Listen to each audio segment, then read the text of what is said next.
Yay! Normal ako. Nagsusum yung camera sa mukha ko. Ilapit mo ba yun? Parang wala. Wala ka, malapit sa'yo. Hi! Live na? Live na. We're live. Bakit na? Hello! Bakit sa akin walang screen? Bakit mo natanggal? Hindi, ba't sa'yo wala din? Ito. Yan. Yan. Ayun!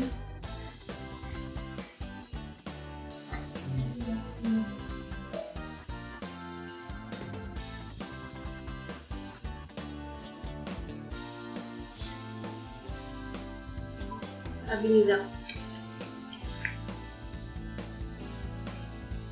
Ayan! Hi! Happy Monday! Bumati ka muna. Paki-share ho kung meron na tayong nanonood. Meron naman na. Parang ako ngayon, speechless.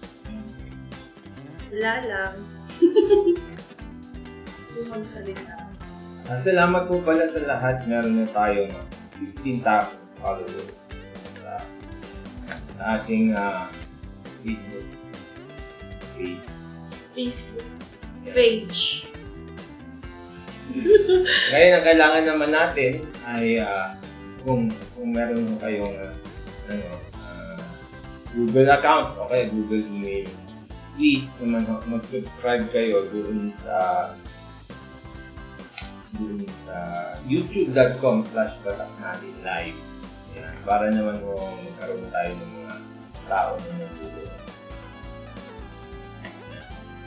Mukhang matumal yung tao natin ngayon. Mamaya pa mag-aano yan. Mga pauwi pa lang may ginagawa. Ayun sa lahat.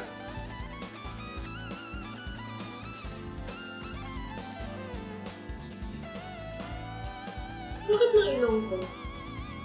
Parang may pimple sa loob. Bakit? Sakit yun.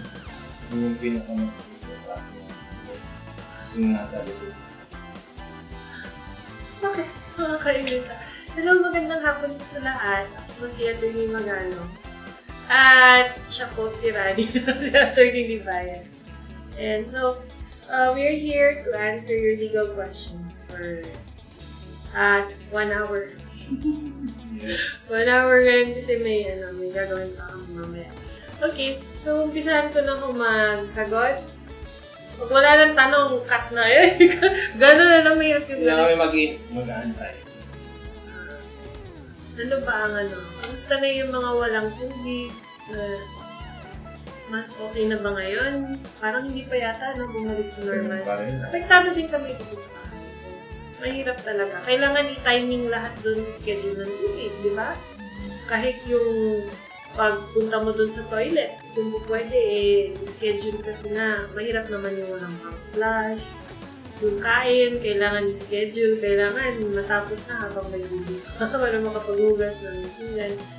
Pero, sakripisyo. Wala namang magagawa kung reklamo lang tayo ng reklamo. Nakakabashit lang lahat. Hirap nun. Ano ba mas mahirap? Yung walang tubig o yung walang kuryente o yung walang internet? Hindi ko yung walang internet. Hirap. Ay, walang charging cellphone. Makabago na tayo ngayon. Oo nga. So, internet. O yung walang boyfriend. Walang love life. Internet is a basic. Hindi yung walang love life. Human right. Yung walang love life, okay lang.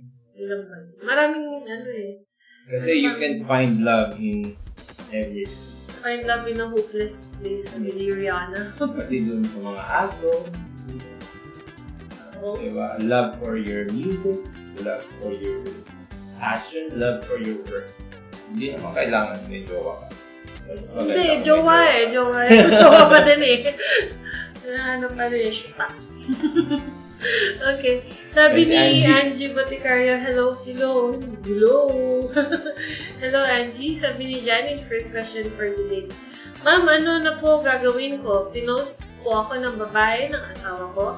hindi po maganda yung pagkakasalita. Kahihiyan po yung ginawa sa akin.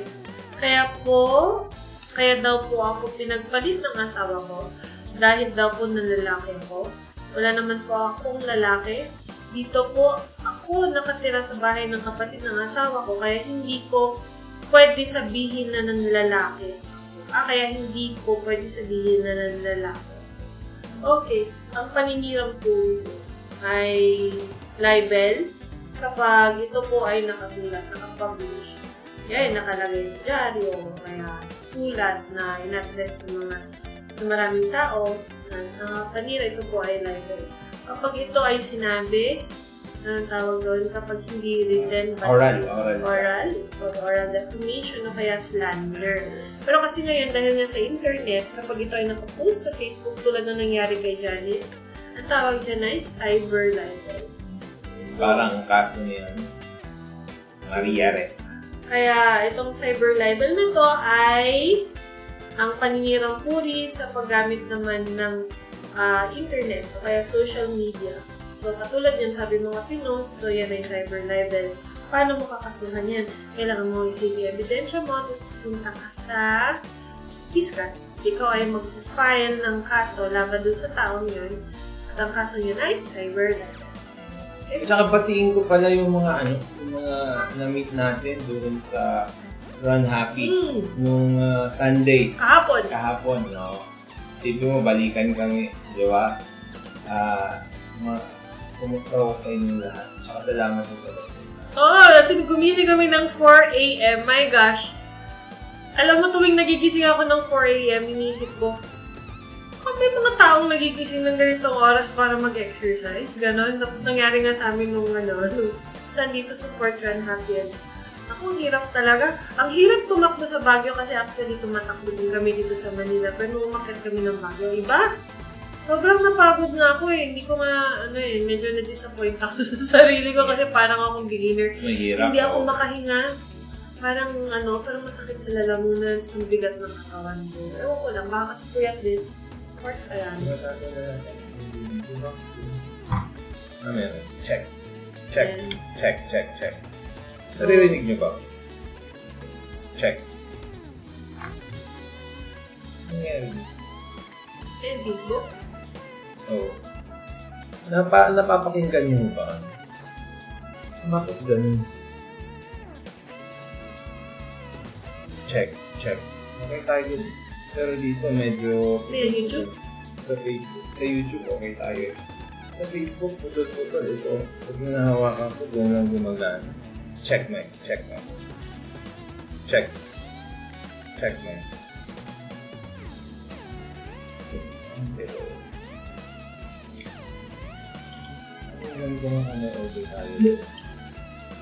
Hello? Sige na, problema. Pero di ba walang mic?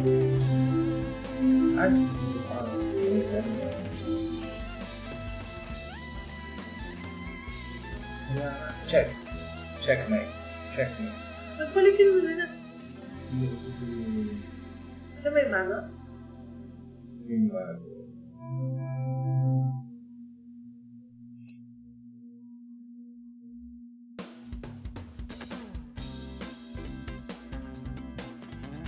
Check, Mike.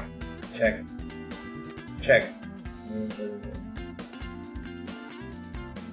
Dito na lang kaya mo na YouTube. Hindi, Facebook na yung wala. Kaya nga, gamitin mo to. Pero igaganin ko pa. Okay na pa tayo nagsasalita, wala pala. Oo. What? Yan. Check. What? Check. Bakit yun? Hindi na lang kaya nila. Check, Mike.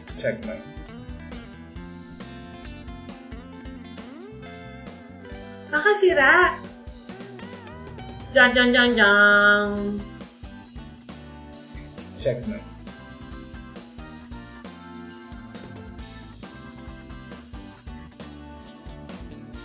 Check.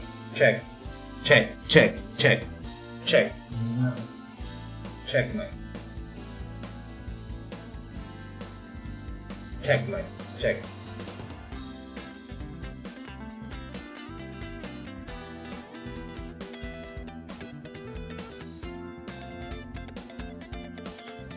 What's happening here? Check mic. Ayan, okay na. Okay, good. Hello everyone, can you hear me? Hello? Hello? Ba't parang nakas na? Hello? Can you comment please kung naririnig niyo ako? Kasi kanina pa pala ako nagsasalita mo kung wala pala comment. Buti na lang, hindi naman tayo kaya siguro wala tayo masyado. Hello? Naririnig niyo ba? Yan meron. Sorry, ang dami ko nang sinabi. Wala palang audio. Magka-problema. Ano ba yan? Hello? Magka-problema yata dun sa filter. Dun sa plugin. Okay na daw, sabi ni Pendejo. Sabi ni Momo. Thank Kanina you, ba wala? Kanina pa ako nagsasalita eh. Wala? Can you comment please? Yan, okay na. Okay na? Okay na nga daw, sabi ni Pendejo eh. Meron na daw. Yan, thank you. Pasensya na. Yan, anyway, yung sinasabi namin kanina, thank you sa mga pumunta sa Run Happy until next event. Yes. Okay.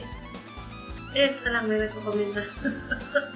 Okay na, naririnig na namin. Kanina ba wala? Ay, ano ba yan? Parang nag-delete service. Okay, so bibilisan ko na lang.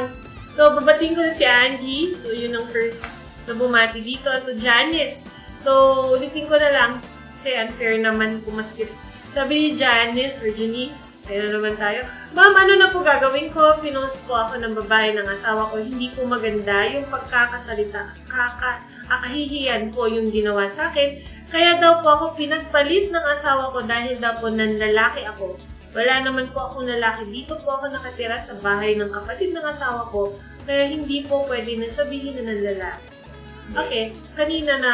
The Affair. Yes, The Affair na pinapanood ko ngayon sa Netflix. Naku, nakakainis na nakakatuwa. Ito ko sa mga kablo. Anyway, so Janice, kapag ang paninirang puri ay isang kasalanan sa ating batas. So, depende ngayon kung paano ginawa itong paninirang puri na ito. Depende dun sa mode. Sabihin niya. Kung ito ay ginawa sa pagsasalita, verbal, ito ay oral defamation, hindi kaya slander na tinatawag. Kapag ito ay traditional na nakasulat, let's say nakalagay sa papel at inabot sa marami, parang anonymous letter or ano, kung ito ay nakasulat at nabasa ng marami, ito ay tinatawag natin na libel. Pero dahil nga ngayon, meron na tayong internet na mabagal, paputol-putol, we are in the age of social media, meron ng pangatlong klase yung tinatawag natin na cyber libel. So dahil nga dito kay Janice ay pinost yung paninirang puri sa kanya. Ito ay tinatawag na cyber libel. So pag ikaw ay magpa-file ng kasos, anong gagawin mo?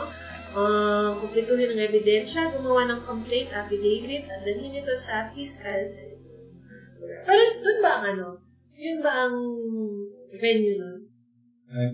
Kung saan, usually ang nangyayari kasi dyan, kung saan pinablish. Ngayon, ang naman, internet naman kasi, di ba, syempre, kung nakikita lahat, kung saan ka na you can file it.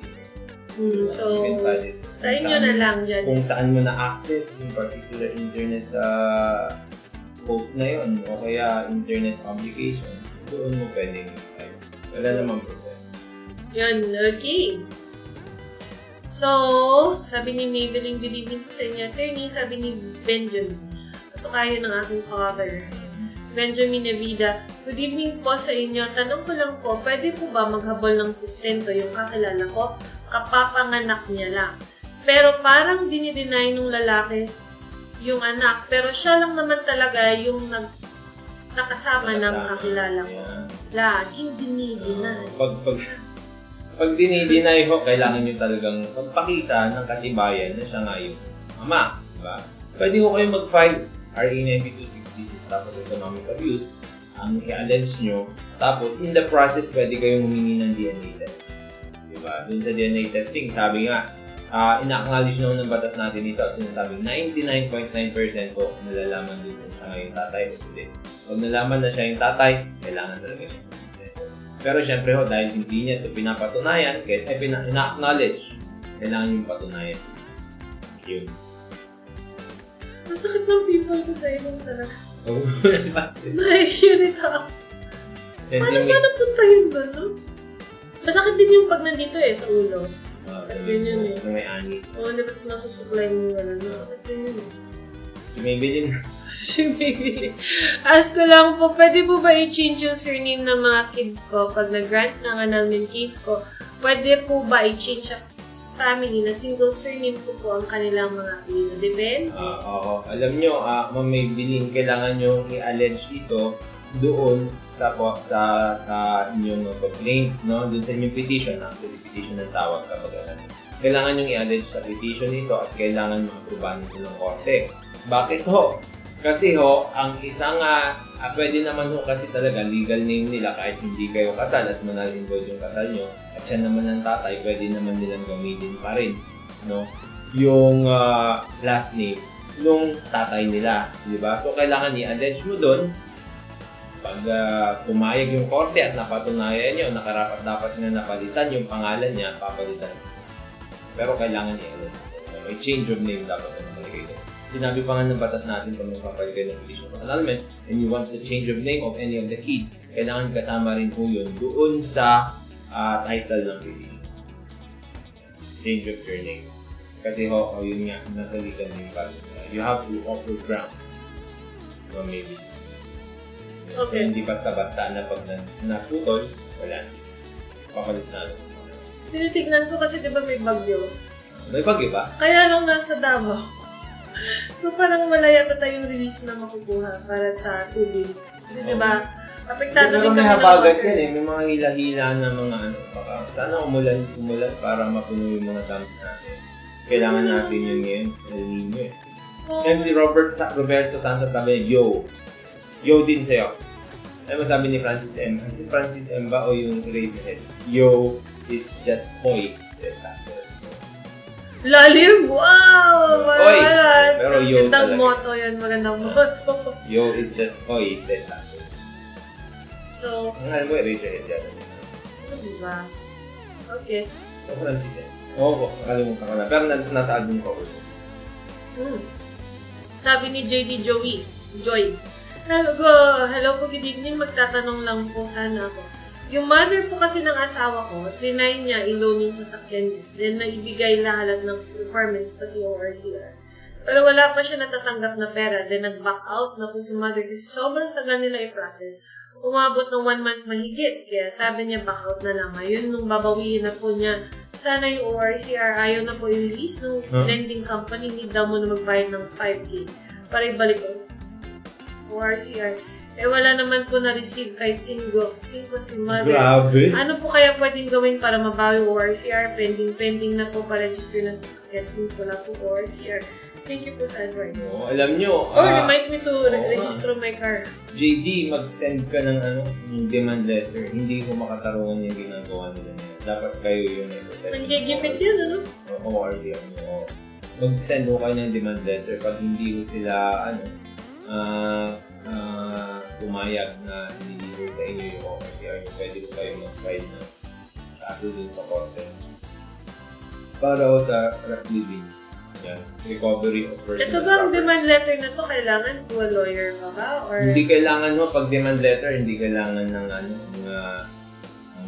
hugado. Kailangan lang ikaw mismo or yung isang representative mo ay humihingi dun sa tao na yung hinihingan ng demand ng kung ano gusto mong nangyari. Katulad niyan, ibalik yung ORCR ko, otherwise magpapala ko ng kaso.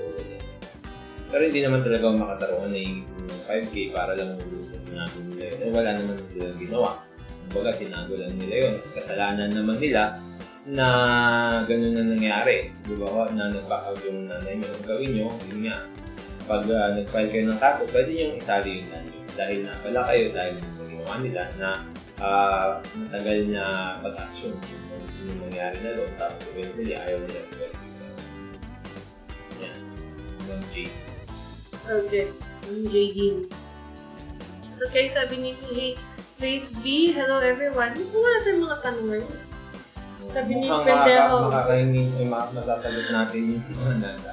Sabi ni Pendejo, good evening po sa inyong dalawa. Opo, narinig na po namin, madam. Sabi ni Momo. Sabi ni Faith, narinig na daw. Ito na ang tanong ni... Now lang, oo. Ni Pendejo. Good evening po sa inyong dalawa. May tanong lang po ako. Nagpa-member po ako sa Tutulife. Matagal na. Tapos wala pong binigay sa akin ng contract policy, pwede ko po ba ma-refund yung pera ko? Kasi, pag pumunta ko sa office nila, sabi hindi na daw pwede ma-refund. Ano po ang gagawin ko? Salamat naman. Yeah. Alam nyo, pendejo, pwede mong ipa-refund yun kapag you paid it by mistake. No? You paid it by mistake o kaya may breach on your part. Diba? So, yun ang tignan mo. Kasi kung kunwari, yung inyong insurance policy naman ay legitimately consummated. No? Ibig sabihin, nagkaroon kayo talaga ng kontrata. No? Natapos yung pirmahan kahit wala kang nakuhang policy, no? Insurance policy, pwede pa rin yung valid dito. Hingi na lang ako kayo ng copy ng insurance policy na yun. Kaya lang, pag mayroong breach doon sa, ano naman kasi nila, kung mayroong breach doon sa part nila, doon na sinabi kong una, pwede ko kayong humingi ng refund. Mutual restitution ho ang hingi nyo. Ibig sabihin, ibabalik yung binayad nyo, tapos ibabalik nyo kung ano man ang hingi nyo o ang nakuha nila galing sa kanila. O kaya pwede rin ho na humingi kayo ng danyos at actual damages ang hingin nyo doon sa naibayad nyo kung may breach on your part. Pero hindi ho basta-basta na dahil wala lang hong insurance policy, null-and-void na yung kontrata. Pwede hong wala lang kayong kopya. Alamin nyo, tapos kung pagkakasala ho sila, pwede nyo bawi yung inyong binayad. Yep. Okay. At kaya hindi nila binibigay yung policy. Usually, yung akin, mula dun sa hindi ko rin. Tanggap naman, within a few weeks. Pero ayaw kong bayaran. Iba yun, iba. Yung life to, yung life. Ay. Yung isa paglalabang ko talaga. Visit yun. Okay. Sabi ni Manuel, Christian Bidizon, eto pare, magtanong ka dito. Tanong pare, ka daw. Libre na to, pre. Alam mo, samantalay mo na, pre. Punta ka pa ba sa lawyer's office? Pila ka pa lang kami. Magpapa-appointment ka pa, ilang araw pa, di ba? Ito na. Ni Maybelline, Buhader, thanks po sa advice. Di ba may artista noon na si Maybelline? Paborito ko yun nun eh. Nasa Humalong Dalilis. Di ba payat na niya ngayon? Tapos ang ganda-ganda niya. Ibang-iba hindi ko siya nakita ngayon. Meron, parang nagkaroon siya ng nagpakita siya ng pero nasa Humalong. Pero favorite ni Rando. Ikaw yun eh. Kasi random eh. Kalamptil ni Bandol. Bandol. Kaya ganda rin ni Maybelline. Malamang kasi edad siguro natin yun. Mga 18, no? Oo, kasi edad natin. Si Bandol, 18. Oo, si Bandol. Ako, ito na nga. Ano to eh. Hindi ko alam magbasa ng ganyan. Mamari po ba? Arabic. Di ba pag ganun ang basa niya?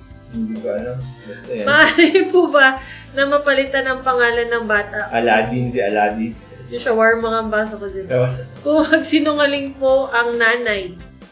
Maaari po ba mapalitan ang pangalan ng bata kung magsinungaling po ang nanay na hindi na po nagpaparamdam mga ama? Hindi po pwedeng palitan. Fix na ho yan. Hindi ho yan. Unless na hindi siya ang tatay, yun ho doon lang ho, hindi yung pwede palitan dahil lang sa emotions, nagkagalitan kayo, nagkasamaan ng loob, feeling mo, hindi na worthy yun maging ama, hindi na worthy maging ina, so babawiin mo yung bata, hindi ganun kasi yun. Pag legal mo yung pangalan, yan na talaga yung pangalan niya.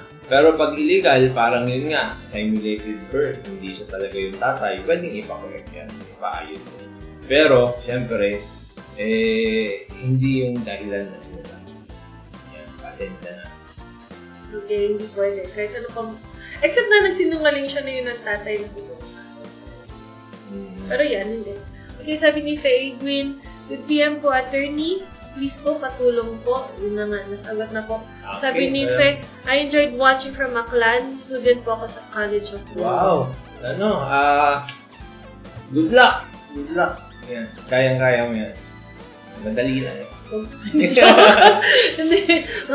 Hindi, madali lang. Madali lang. Kaya mo. Hi sa lahat ng nanonood from Aklan.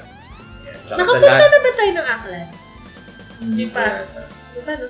Sa lahat po rin ng mga law students na nanonood sa akin. Marami rin na nanonood sa atin yung law students. Minsan napaghahalata sa mga tanong nila. Mukhang assignment no? Minsan.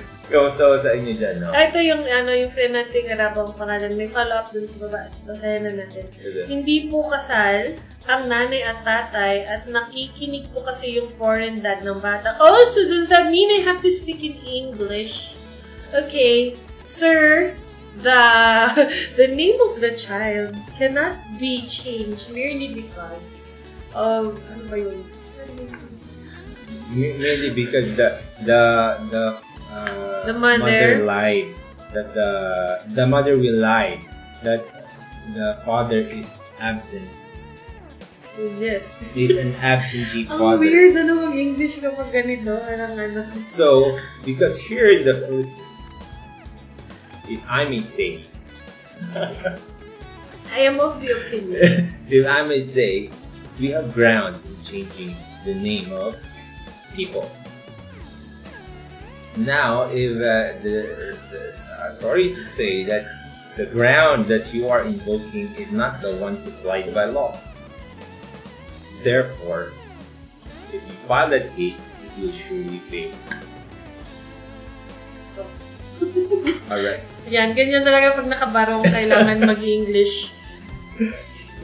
So, bala ka na po magtatag dun, kuya. Basta gano'n, no? Ganun. Basta hindi po pwede. May mga grounds tayo dyan. May mga grounds. Hindi kasali sa grounds yung natatay, hindi na nagsusustento ng paparamdam. Alam din ni Faegwin yan kasi nasa yan, family law. As long as the name of the child is valid under the law, like for example, you took the last name of the biological father as the surname, that's a valid name. Or if you opted to have the family name of the mother as the last name without any middle name, that is also valid. So that will be sustained by the person who has that name until there are reasons for her to change her name. Like for example, if she gets married, or the name causes confusion, or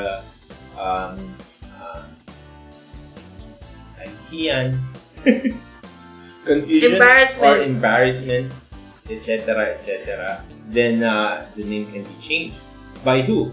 The person who had the name, and not by the parents. Okay? The proper party, the proper person who will file the case will be the person who has the name. It's on the father's name. Yes. Then it will stay that. It will stay that way. So, yeah, congratulations. If there are no other reasons for it to be changed except the one you mentioned, then it will stay that way. Because she was born that way. Lady Gaga. Lady Gaga. She's on the right track. She was born this way. I'm just kidding. Okay? Sana naintindihan niyo. Pero kung hindi, kasi ito na, panoorin nyo lang ulit. Pwede naman i-rewind hanggang mag-gets. Okay, sabi ni dito naman tayo sa hindi pa English. Okay. Sabi ni ni Ve, I enjoy watching from Maglay. Nabasa na ko. Sabi ni Carding, follow-up question lang po. Kung di makuha sa pakiusap, yung nag-issue sa akin ng subpoena to response, ano pong dapat gawin? Ako po yung nag-post ng bogus sa FB. Carding, hindi mo na makukuha sa pakiusap yan dahil hindi na siya ang nag-issue ng subpoena. Ang fiscal na ang nag-issue ng subpoena sa'yo. Ang gobyerno na yun na nagsabi sa'yo. Ano ang pwede mong gawin? Iisa lang, sumagot. Kailangan mong sumagot. Ipagtanggol mo yung sarili. Ngayon, kailan ka makikipag-areglo? Habang sumasagot kapag na-file mo na, pero kailangan mo pa rin gawin yung hinihingi sa'yo ng fiscal, dun tas pakiusapan mo. Baka pwede naman ng hindi tuloy. Pero, hindi mo ba sasagutin? Ay, susubukan mo hindi sagutin? Ay, naku, wag. Wag na wag mong gagawin yan. Kailangan mong sagutin yan. Kasi with or without your participation, tutuloy yun. Pwedeng makahanap ng probable cause yung fiscal, depende doon sa ebidensya na ibibigay mong complainant. Kakilala din kaming ganyan meron ng resolution yung fiscal pero ayaw niyang kunin. Akala niya pag, pwede pang i-stop, ganyan yung mga yung timeline ng kung ano man yung nangyayari dyan, kung sa pagsagot o dun sa hindi na pipili. Kailangan mo nang mag-participate. It's very important that you participate.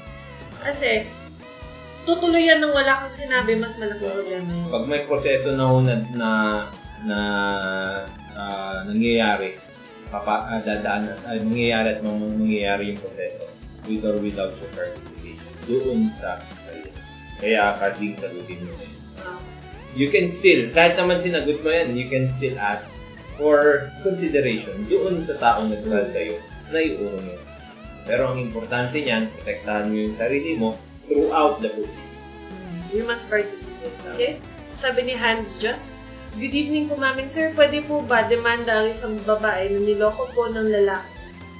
Nabuntis niya, pero hindi po alam ng girl na siya ay isang pamilyadong tao. Pero hindi niya po kasi inamin na siya ay may asawa at anak na thank you po. Alam mo yung pinapanood ko nga sa Netflix? Ganyan eh. No? Kanino bang kasalanan yun? Yung isang babae na niloko po ng lalaki. Hindi, dapat demanda ng isang babae at hindi ang isang. Nalito ako doon. Pero demanda, pwede ho. Alam niyo kung bakit? Kasi ho, yan ho ang violence against women na pinipigilan ng ating RA 926. Kaya ang gawin nyo lang ho, mag-file rin kayo ng complaint affidavit sa piskalya, i-allege nyo ho na niloko kayo. No? Dahil niloko kayo, nagkaroon ng emotional abuse. Yan, at yan, nag-buntis ka pa, di ba? Along the way, you can also ask for support. Pero yung suporta, after na yun, nananganak. Ang importante dito rin, no, mangalap ka na ng mangalap ka na ng mga ebidensya sa ngayon tatay.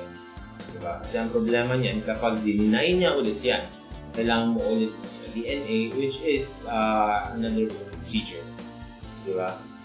So, ang gawin mo siguro, diba, ipapirma mo muna sa kanya yung birth certificate para hindi ka maitaka. O kaya may acknowledgement na... Ano yung mga prenatal nun? Pwede bang i-charge yun? Kasi syempre magastos yung mga may nabasa ako. Hindi pwede. Yung support talaga after. Kasi diba, ang dami nang ginagawa ngayon. Yung mga ultrasound. Ang suporta kasi nabasa ko doon sa bata, yung prenatal hindi daw. Diba parang, diba, doon kay Zach, ilang beses tayo nagpapacheck up. Halos pero 3 times a month. Wala pa kasing na-acknowledge. So you still have no proof na magpapalabas na anak mo nga yun. Kaya nga lagi ko sinasabi sa mga kliyente, you have to be smart. No?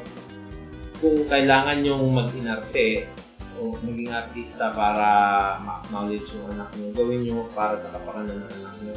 Huwag yung puro laban o kaya kontra. Marami kasing if you are emotionally anong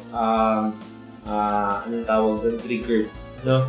If you are emotionally triggered, ang problema, lagi mong inaaway, ganyan, nagkakalayuan ng loob, tapos eventually, yun nga, yun ang pumirma, mas mahihirapan ngayon na humingi ng sustento. So, yun na lang, be smart. Gawa ka ng mga ebidensya na siya ngayon, tatay, para makapag-support. Pwede ko siyang file na with or without. Okay. Sabi ni Kasi pendejo.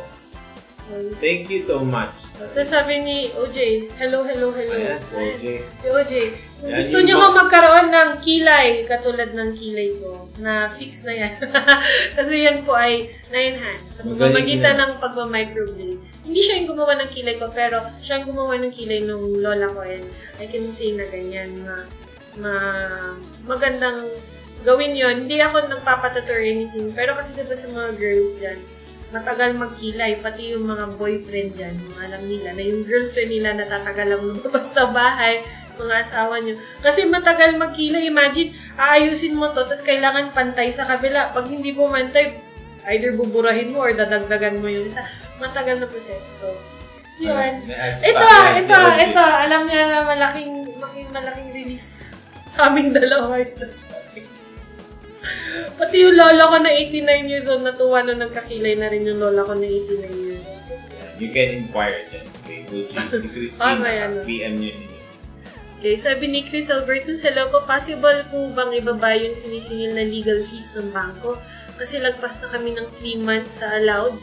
This is our 5th month kasi kumuha kami ng bahay sa Cavite.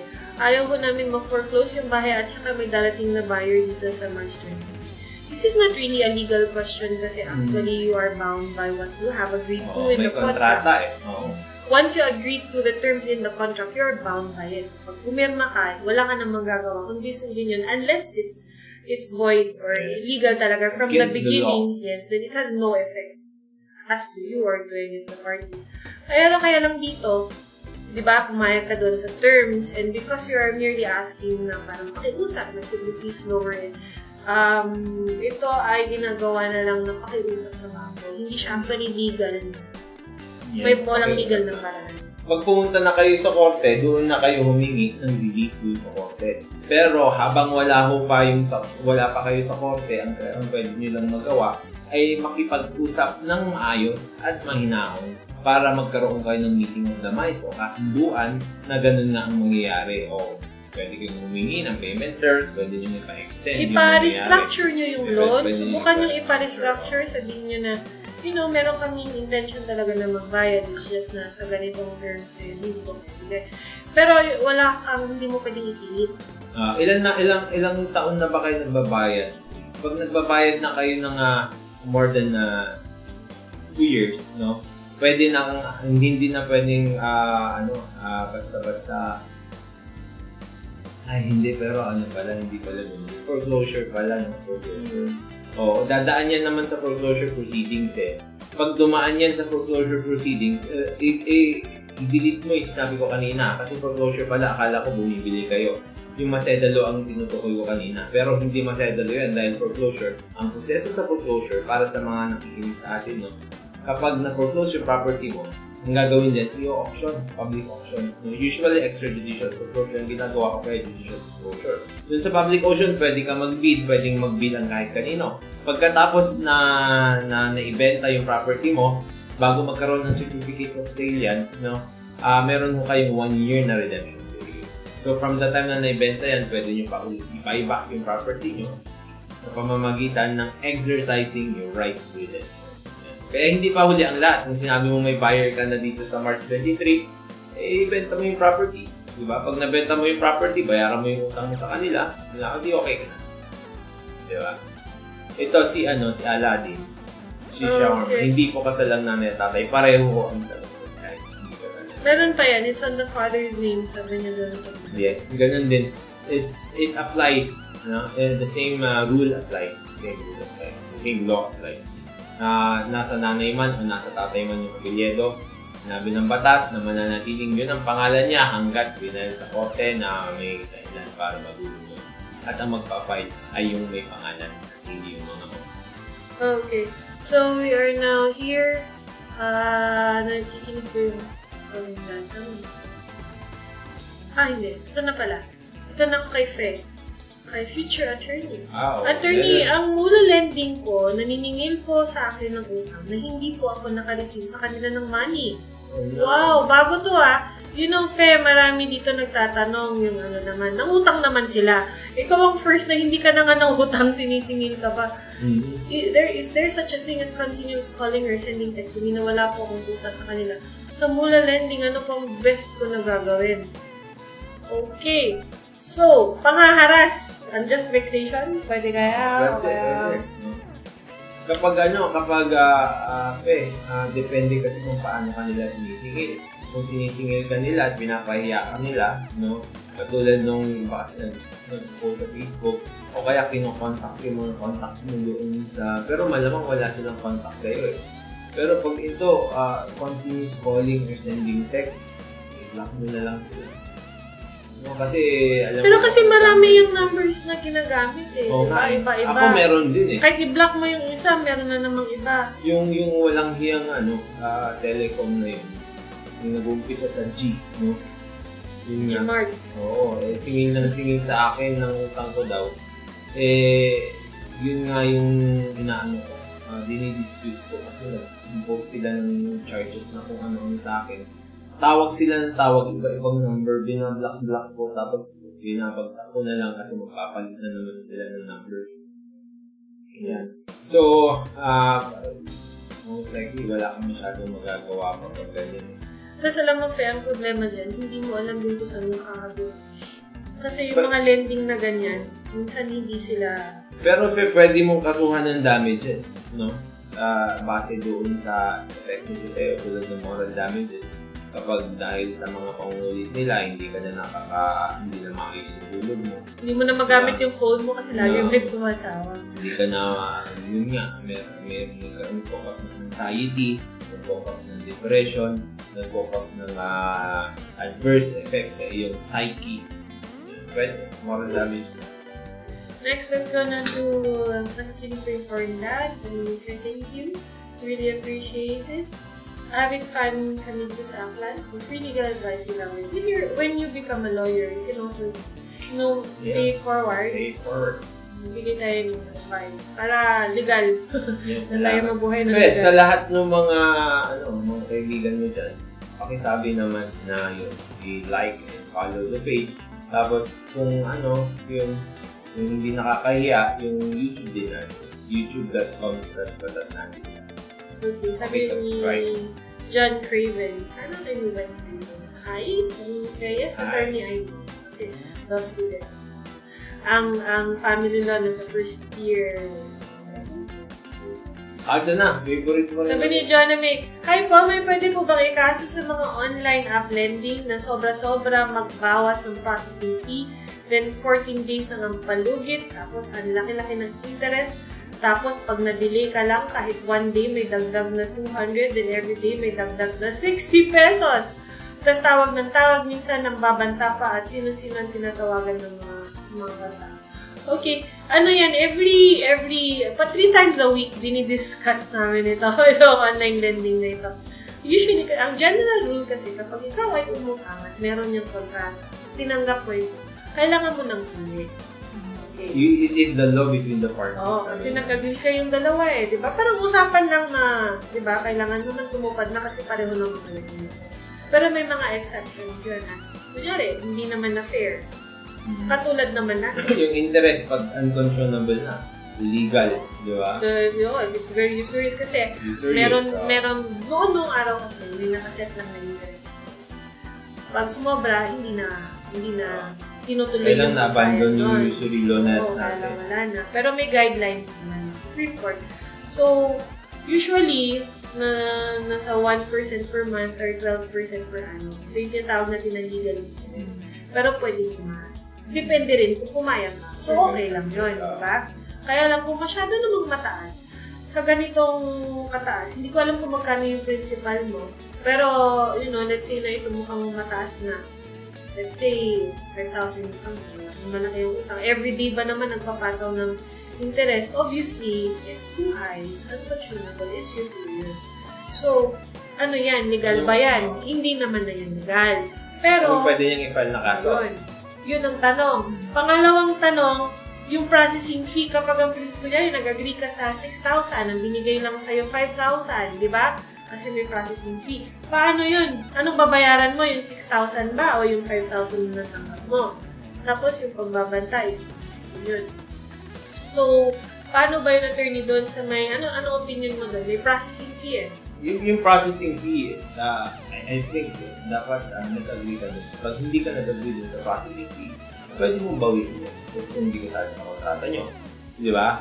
Tapos anong pwede mong i-file? Dahil taas ng interest. May penalties pa. Pwede ka mag-file ng kaso doon sa korte, no? Ang complaint at ilagay mo ito ng tipo na reduction of interest. Or reduction of unconscionable interest plus damages. Yun ang pwede mong i-file na kaso. Kaya lang, syempre, let's say na mumutang siya 5,000 na kaso mo ba, di ba? Ang suggestion ko sa'yo, John na May, kung nag-file sila ng kaso, antay mo na lang sila mag-file ng kaso. Lagi namin sinasabi, kung ano ang gawin mo lang, bayaran mo yung principal mo plus 12% interest per annum. Diba? Pagkatapos nun, huwag ka na magbayad at sabihin mo din sa pinagkautangan mo, yan sa online lending app na yan, bayad na ako, hindi na ako magbabayad sa inyo kasi fully paid na ako. Pagkatapos niyan, sasabihin nila magkakaso sila. Pag nagkaso sila, magdepensa ka naman. Ang depensa mo, full payment. Bakit full payment? Kasi bayad ko na yung principal plus legal interest. Pag sinabi nila ito ang kasunduan natin na interest, depensa mo naman, hindi yan makatarungan ayon sa batas dahil unconscionable ito kay gusto. Okay. Yung tawag naman ang tawag na pagbabanta, kapag ito ay may pagbabanta naman na legal na, yes, kaya mo kakayain kita, sumbok kita sa employer mo, papatanggal kita sa trabaho, papakulong kita rin sa... Yan ay isang criminal case.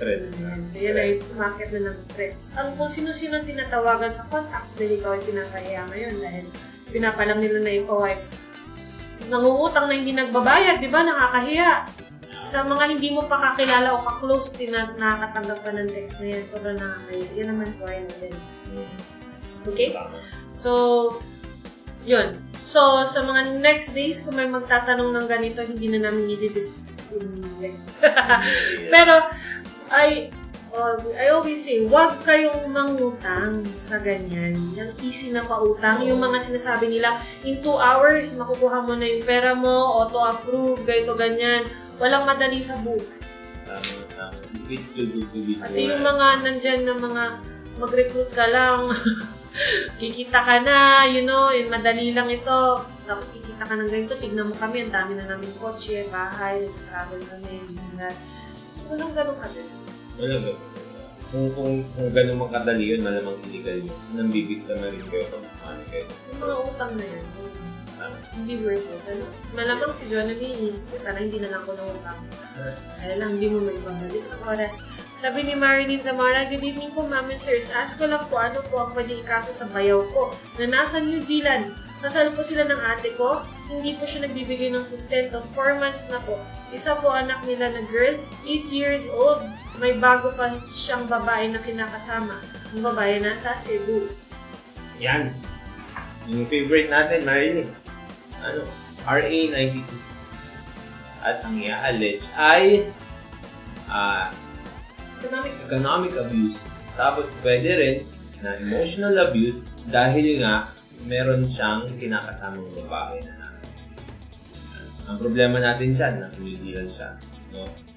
Pwede naman kayo mag-file ng kaso kahit nasa New Zealand siya. Ang file ng kaso sa kanya, pwedeng kriminal para pagpunta niya dito, meron ng warrant para sa nilante. Sa kanya, mahuhuli siya.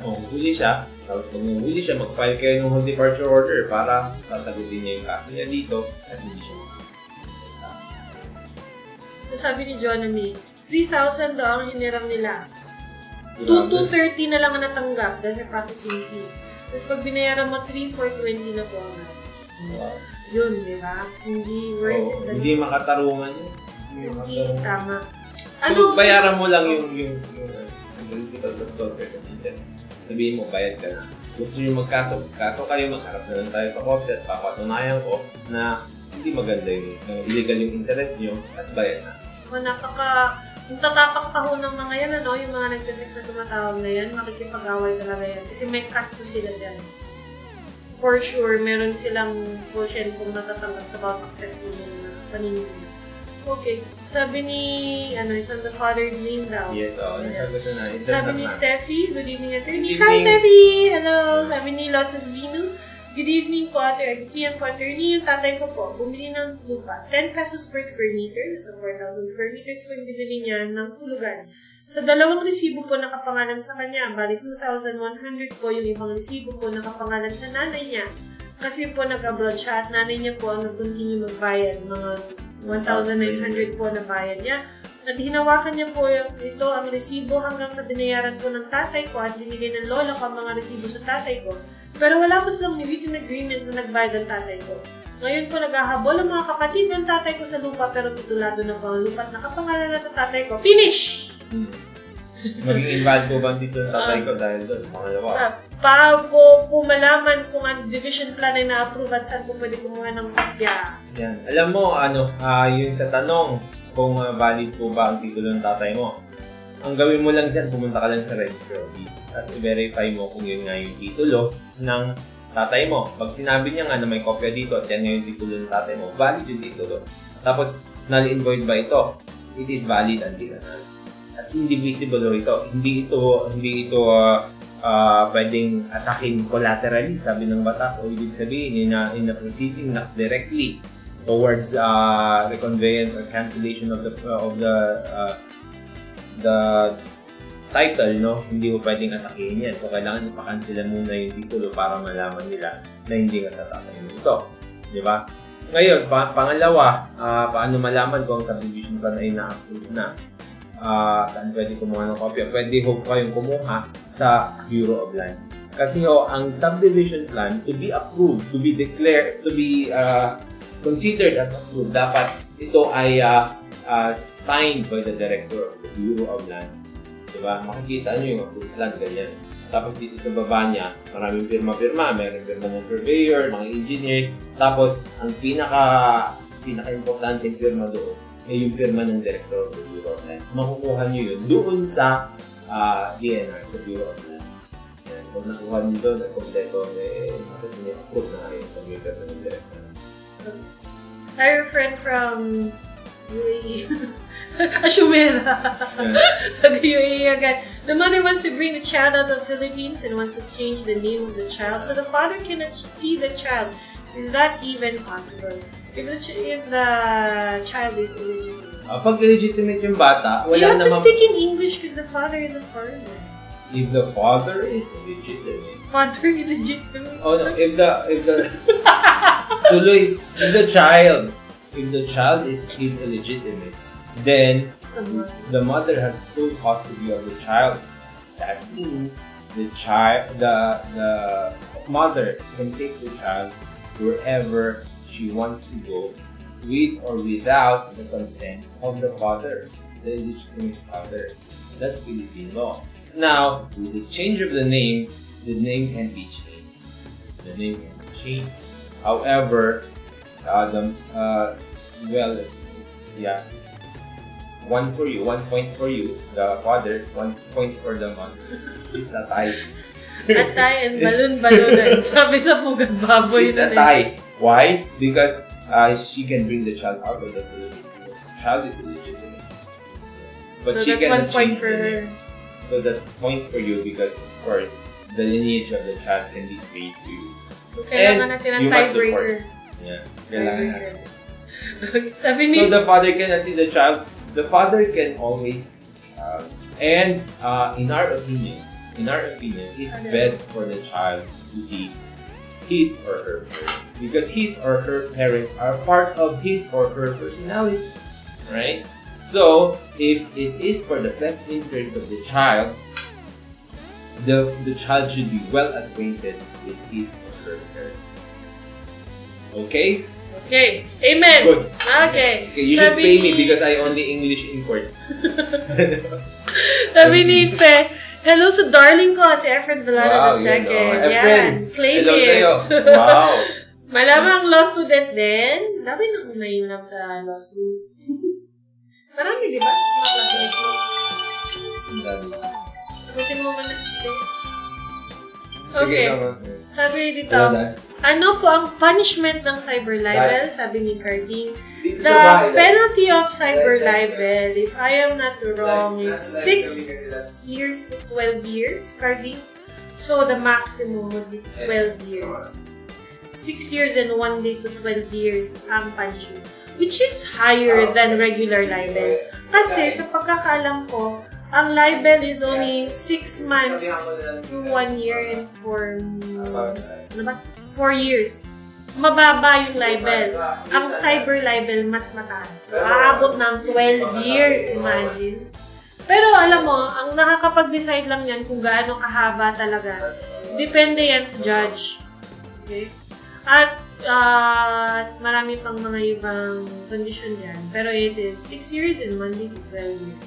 So, mag-ingat-ingat mo. Think before you post. Yan ang talagang sinasabi. Dahil madaling makasuhan ng cyber libel. And trust me, marami na kaming nakitang nakapag-file yan successfully. Yes. Hindi lang si Madam Reza, pero yung mga maliliit lang na kaso na yan, yung tukol lang sa Facebook over a small amount of money, yung mga nagko-comment lang, naku, nakakasuhan mo talaga yan. Think before you post. Okay? Kaya, Yan ang, meron tayong, we have a big responsibility. 6 when to 12 years, imagine mo yun, dahil lang sa galit ka at nag-post ka, hindi ka nag-isip, di ba? Emotion. And yun ang problema. So, isipin mo muna kung maninira ka sa Facebook o kaya sa Twitter o kahit ano na social media platform natin, kung kaya mo yun 12 years. May gagawin ka ba for the next 12 years or wala? Wala ka namang gagawin. Sige, go for it. Pero yun, it's only fair naman na ganun. Kasi we have to be responsible. Ang bilis lang makasira talaga ng image ng isang tao. Yung bullying, yung ganyan. Alam mo ngayon, pag nag-viral pa yan, sunod-sunod, nakakawa. Parang yung friend ko, si Ed Calwag, ganyan. Diba? Pinagtawanan, and naging meme, and sabi niya nga sa Jessica Sohana. Hindi, pero sabi niya, nagpasalamat din siya kasi na-recognize siya. Kasi ngayon, dahil naging ganun siya, kasi siya public figure siya. So, that's okay. Kasi pag nasa ka talaga, if you are online, be ready. Sabi nga doon sa Reddit, be ready to get be ready for the positive and the negative things that come with it. Sabi ni Marita na kanina, hello, pa-ask ko lang po. I want property po with the title name. Mag-ask lang po kayo. Kulang, Marita na. Pagkituhin yung tanong. Chito, good evening. Ano sabi na tayo? Natutulog daw siya. Sabi ni Chito, good evening po. Ako po ay 63 na taong gulang. Ask ko lang po. Kung hindi na po makabayad sa credit card at dinala na sa konti ng bangko, nawalan po kasi ng trabaho at ibang pinagkakakitaan, ay ang case like that. Matagal, Hindi, kasi aabot na tayo sa Supreme Court eh. Pero panalo naman tayo sa CA. Okay. Ang ikakaso sa'yo dyan ay collection. Nasa log money. Yan ay isang civil case, wala yung gulong. So, sana naitago mo yung mga resibo mo para mapatunayan. Kuha ka na magaling na abogado para ma-question yung authenticity at yung mga documents na represent. So, alam mo, Chito, most of the time nananalo yan kasi nga yung may pagkukulang talaga sa mga dokumento. So, Chito, usually naman yung mga companies na ganyan ay pumapayag sila na i-restructure nyo. Ibig sabihin yan, i-flat na lang nila yung interest nila. At kunyari, 1% na lang a month yan. Tapos, installment basis. 3 years to pay, 2 years to pay, depende. Lalo na ikaw ay 63-year loan na ikaw na senior citizen. I am very sure naman na papayag yan sila na i-restructure. Mas maganda naman yung may natatanggap ng bayad mo. Full, diba? So, kapag ikaw ay nakasuhan, it's also a chance for you to enter into a settlement, which is beneficial to you. Yes. So, usually, pumapayag yung mga yan. Alam niyo ho, almost everyday kami nga sa korte. Lahat ng mga nagkakaso na ganyan na bangko, yung mga representatives nila, they are very open to negotiation, to settlements. Kasi alam nila na na wala silang mapipigang gulo sa bato. Ibig sabihin, pag wala ka talagang pambayad, hindi ka talaga makakapagbayad. Kaya mas maganda na magkaroon na lang ng isang amicable settlement kung saan makakapagbayad pa unti-unti. Saka usually yung mga nandyan naman, representatives nila, hindi naman nila personal na kaya yan. So, maluwag sila na makipag-deal na yung gumawa ng mas maagad na relationship. Lalo na ikaw, sabi ko kasi na sila. Yeah. Okay. Sabi ni Jason, Sir, may karapatan po ba yung dispatcher sa mga terminal pagpaliban yung discount sa PWD and student discount every weekend, rason nila walang pasok daw. Yan. Alam nyo, matagal ng issue ito. Estudyante pa lang ako noon. Mula nung lumabas yung student discount na yan, laging dinadahilan ng mga driver yan. Nagbabayad ako, sasabihin nila wala namang pasok. Pero alam nyo, paulit-ulit na ho ang LTFRB natin na nagsabi doon sa mga public transport groups natin na ang student discount at discount sa BWD hindi ko base doon sa laging binibigay yan. Pati nga ako, pati summer. Kasi may mga nagsa-summer din ho na estudyante. Ang importante yun, may pakita nyo na may ID kayo. Estudyante nga kayo. Okay. So, hindi lalo na yung senior citizen. Hindi naman pag Sunday, 45 years old ulit yan. No. Ganyan ho, ang sinabi ho ng talaga natin yan noong hindi ko. Kahit weekend do entitled cases. Kahit ano, hindi lang sa GP, sa lahat. Yes. Okay. Sabi ni John Craven, kinasuhan po ako ng dati kong live-in partner ng psychological abuse tapos pinost niya sa FB ang mukha ko, case number, personal info at sinabi pang may warrant, pati address, work, pinost. Accused pa lang naman ako. Tama ko ba na gawin niya sa akin ng ganun? At ano po ang liability niya? Pwede ko po siya kasuhan na online like that? Sa opinion mo? Ha? Oo. Ako rin lang sa opinion ko. Kasi hindi ko naman pwede maglakas ng mga ganyan kapag po ay kaso offending.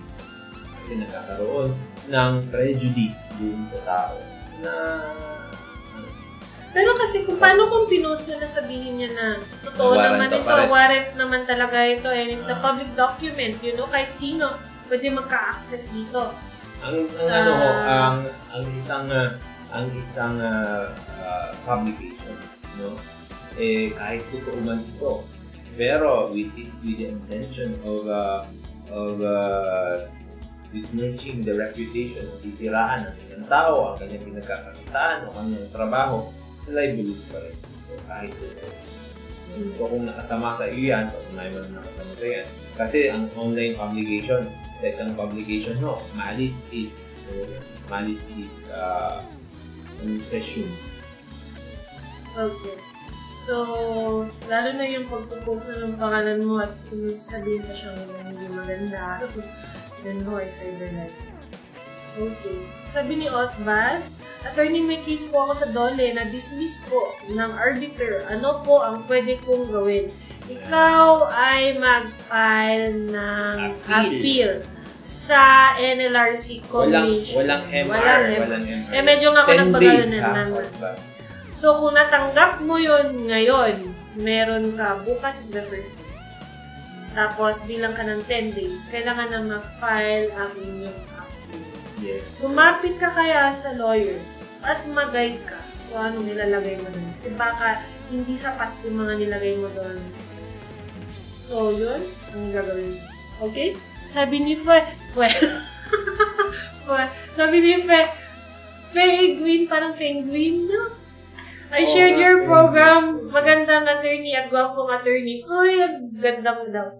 Idol ko kasi kayo. May salute to the both of you, sabi ni Fe. Thanks for free legal advice. Thousands were victim of mula lending. Parang scammers sila. Yun eh. Alam mo kasi ang pangangailangan ng tao sa pera. Talagang kakagat yan. Yeah. Diba? Talagang papatol yan pag may madaling mapagkuha na ng pera. Maging yung mga MLM marketing ngayon, kakagat yan. Basta pera, madaling utang, kakagat yan. Ganyan. Kaya, mag-isip. Pero kawawa to, diba? Kasi yun hindi naman siya umutang. Kasi Maria Tere. Ask ko lang po. We have one property, pero yung title nakapangalan sa aming tatlong magkakapatid. Gusto nyo namin ibenta ng dalawang kapatid, pero ayaw ng pangalan. Ano pwede gawin? Pwede nyo parang ibenta. Walang problema because it's a co-ownership, no? Sa isang co-ownership, pag binenta mo yung property mo, pwedeng ibenta mo yun.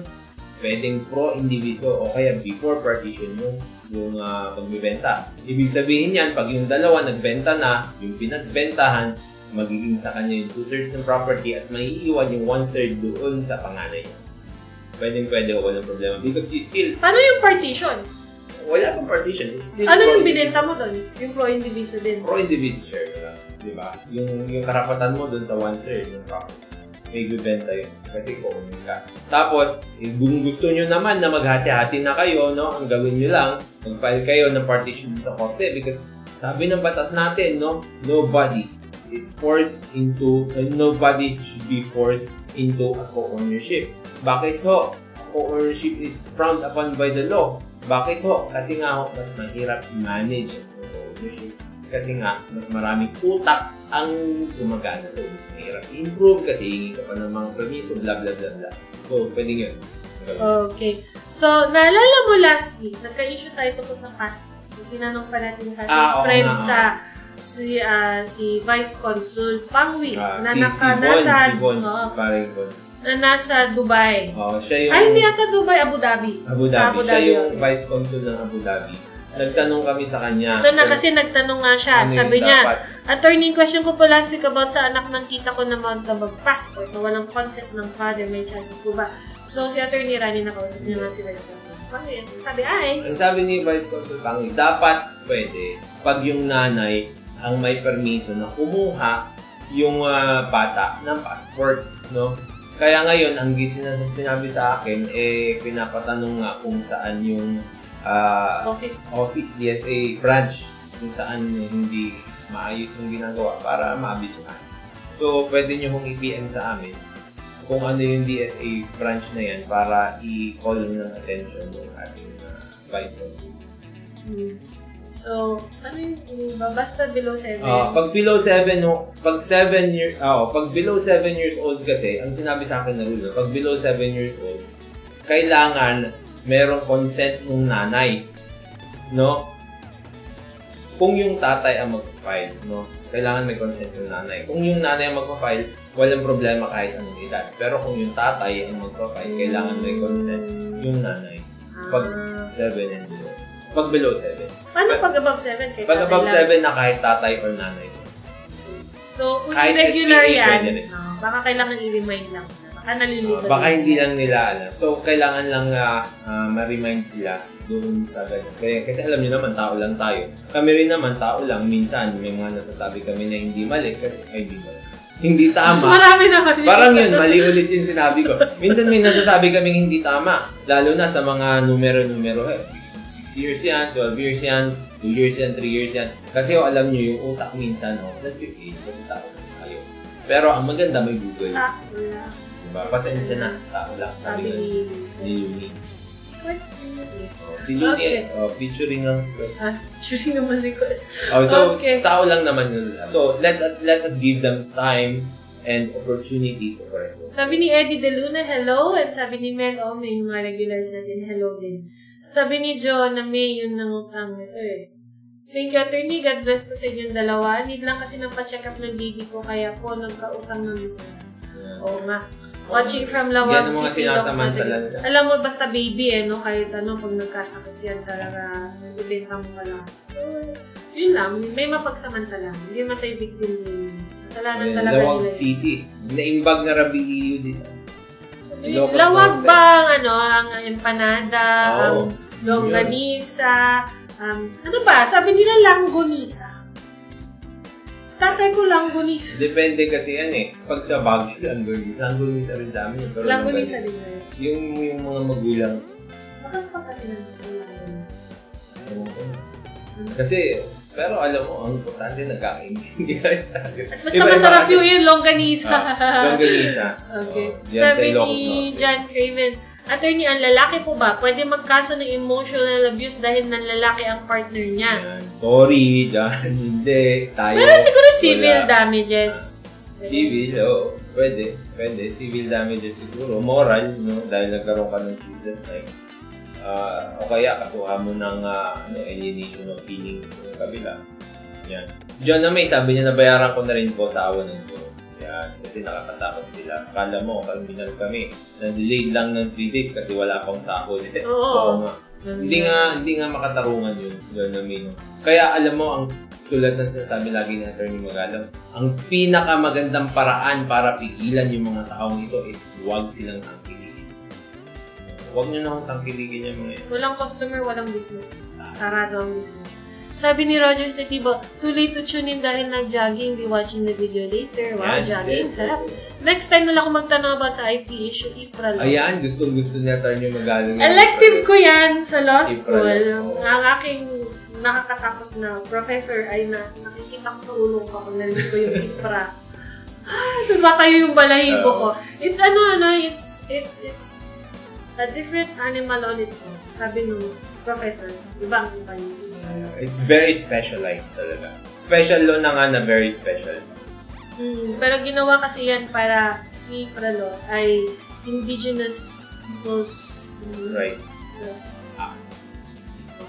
So, yan ay very applicable din sa amin sa Baguio at sa mga Indigenous peoples natin. Hindi siya masyadong nagagamit pero it's very timely. Kasi nga magkakaroon pa ng federalism and all that. So, anyway, sabi nito si Mohammed pala ito. Sabi niya, great. Mohammed. Okay. I really, really appreciate your help. Your show is great. Please, I want to see you when I go to the Philippines. Just arrange meeting with us through our secretary to please contact 0915-954-6080 or email BATASnatin.com. We would gladly want to see you personally. Okay. Sabi na yun na. Last na yun. So that is the last question for today. And so... Yes, okay. We are going to end this now. It's already 7:20. See you on Wednesday. See you on Wednesday. Yeah. We pray for rain. Let's pray for rain. Mag-rain dance tayo. Napal mo ba yung kay Sarah Geronimo? Meron siya rain dance. Sana may cloud seeding. Dati may cloud seeding eh. Di ba? Pero sabi nila may conspiracy daw. Sinadya daw yun na walang tubig para mapatayo na yung China-funded dam. Magkakaroon tayo ng Kaliwa Dam, which is China, funded by China. Wow. Next call natin yun. Sinadya daw nila pahirapan tayo. Mag-research kayo, next call natin sa Wednesday. Para paninira lang. Sa dam. Hindi naman siguro sila ganun. Pero sa tingin ko, they will not let the Filipinos suffer naman. Because of that. No? Okay. Kaya lahat lang tayo, let's stay positive. No? Yun ang best Filipino trait. Di ba? Yun nga sabi nila, yung okay mga foreigners. No? Pero let's not be complacent. Di ba? Pero yun ang sinasabi kasi nila. We Filipinos have the power to laugh over adversities. Diba? Kaya masayahin tayo mga tao. Let's keep it that way. Pero syempre, let's not be content. Okay. Diba? With that, we end our Monday. Critical Advice. We will see you again on Wednesday at 6 p.m. Yes. Thank you for watching and bye-bye everyone. Ito siya kakain. Hindi, 11 po na.